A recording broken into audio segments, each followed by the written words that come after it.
So a lot of people have criticized the stimulus package for, what it, was pork and it didn't do anything for the American people. It didn't create any jobs. And one part of the stimulus package was the expansion of broadband to rural parts of the country. We're here with Brian DePew from the Center for Rural Affairs in Nebraska.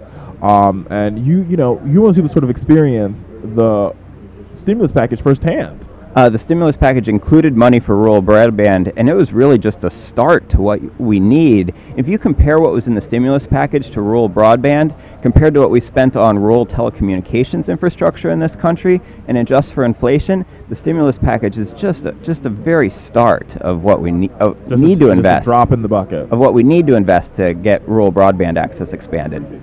Now, what does rural broadband access look like? I think some people say, oh, it's just like, for those who are in rural America, people don't understand.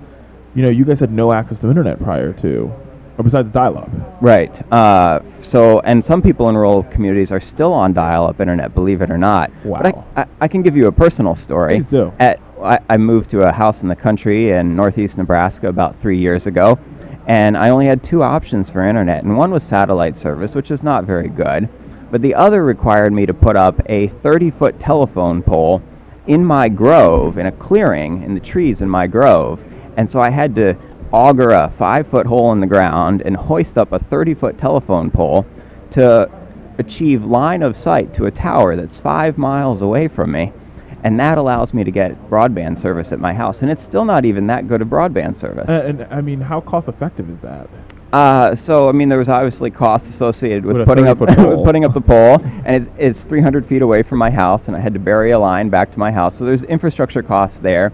The monthly cost is reasonable, but the service is not that good, and it's not that reliable, because anytime when you're running broadband over the air like that for a 5-mile distance, it's not nearly as reliable as having cable into your house. Just for folks that don't understand, does that mean during the rain or during windstorms you lose the internet? Exactly. It's very affected by the weather, rain, fog. And I can imagine that affects businesses and farmers. Yes, exactly. It's it affects your ability to have internet-based businesses in rural communities, affects farmers' ability to do marketing and research information. Mm-hmm. Well, I got to tell you, I hope that we'll continue to see more of this, and hopefully, if progressives have their way, we'll see more money going to rural broadband. Unfortunately, we haven't seen that investment come from Republicans. We've seen the opposite. And it's just like any other utility, and we invested in this country to bring electricity and bring telephone service to rural areas, and we should do the same thing to bring broadband service. I couldn't have said it better myself. Brian DePew from the Center for Rural Affairs in Nebraska. We appreciate you being here with us. Thank you.